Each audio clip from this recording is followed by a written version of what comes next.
The year is 68 AD. Emperor Nero lay dead in a villa outside Rome. He had just committed suicide. He was the last male of the Julio-Claudian dynasty, and the Roman Empire is once again on the brink of civil war. After almost 100 years of internal stability during the guiding hands of the Julio-Claudians, a dynasty that ruled Rome since the time of Augustus, and the Senate and the Praetorian Guards proclaimed Servius Sulpicius Galba as the next emperor of Rome. He was, upon his ascension to the imperial throne, 70 years old. An old man by ancient standards, but he was one of the most distinguished Romans alive. However, his reign would be short. He is the first emperor of the period dubbed the Year of the Four Emperors. Galba, though not having any blood ties to the Julio-Claudian dynasty, was from a distinguished noble family. He was born on the 24th of December 3 BC in Terracina, Italy. He quickly climbed the career ladder in Rome, being praetor in 30 and consul in 33 AD, with subsequent governorships in the provinces. When the governor of Upper Germania, Catulicus, was involved in the first plot to kill Caligula and failed, Caligula had him killed, and Galba was given his province to govern. Catulicus had been very lax on his soldiers to win their affection and their loyalty. It's said that fat centurions were staying in their forts while German barbarians raided Gaul. Galba, who was a harsh disciplinarian, shaped up the frontier forces with grueling maneuvers. He toughened up old veterans as well as raw recruits, and he sharply checked the barbarian raid into Gaul, and he was richly rewarded for his efforts by Emperor Caligula.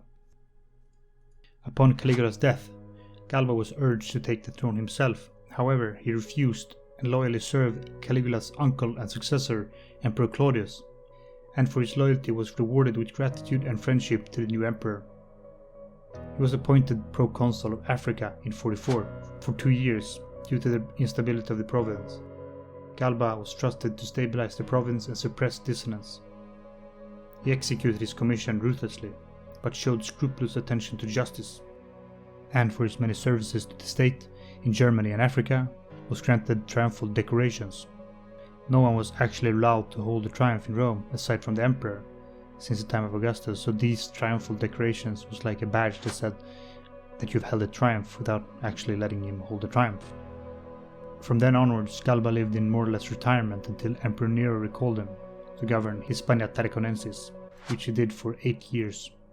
At first with great ambition and enthusiasm, but perhaps being too harsh when punishing crimes.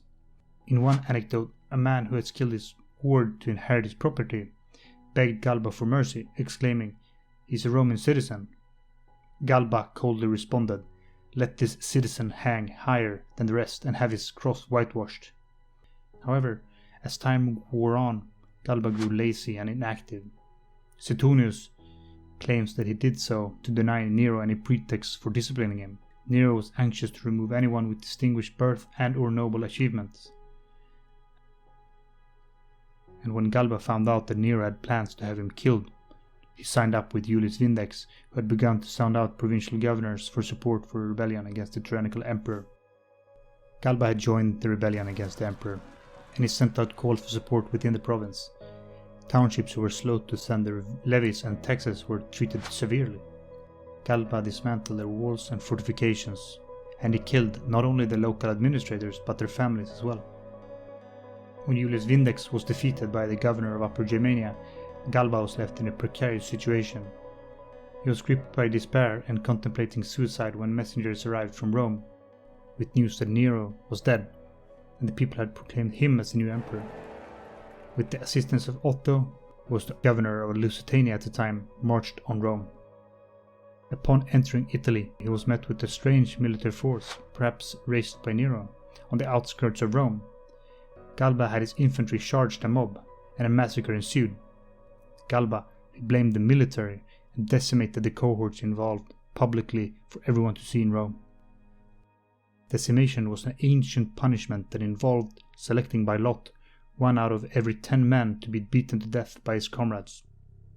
An unusually cruel punishment that often failed to punish the instigator of whatever offense they committed. Galba realized that, so he had the soldiers who he felt were more guilty executed anyway. When entering Rome, Galba began his reign by seizing money Nero had given to his friends and supporters. He sentenced men of all ranks to death without any trial or the scantest of evidence.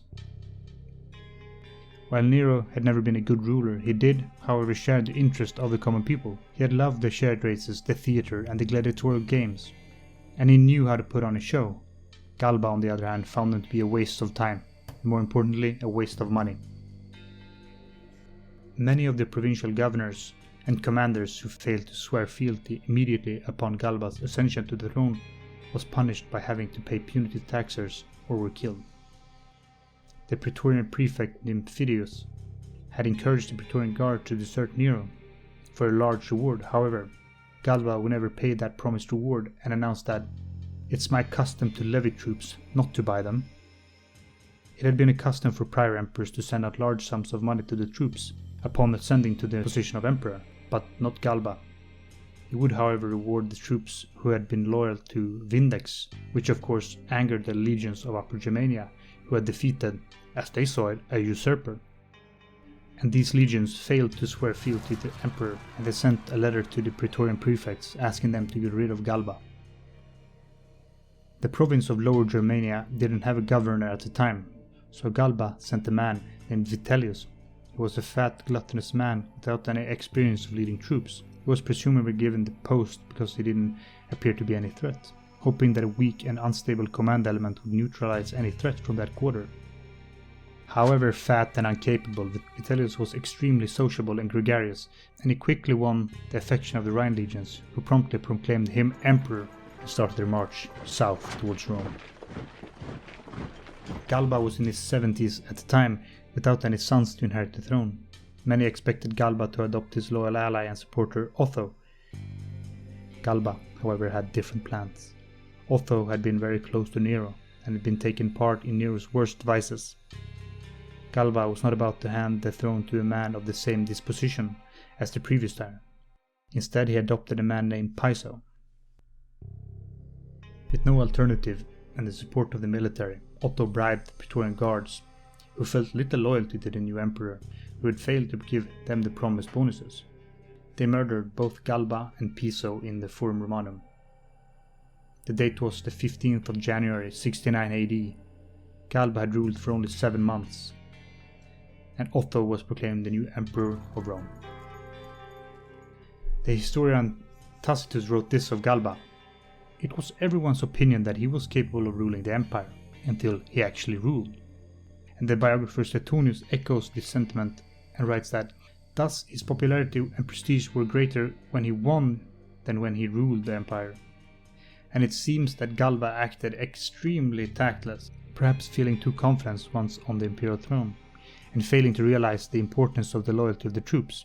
And the adoption of Piso was the last nail in his coffin. Galba has been called a stern, severe old man, and I think that's a description that's fairly accurate.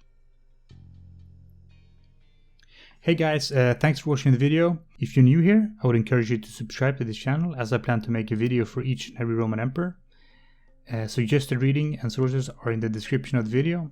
And in the next video, we're taking a closer look at Galba's successor, Otho. See you then.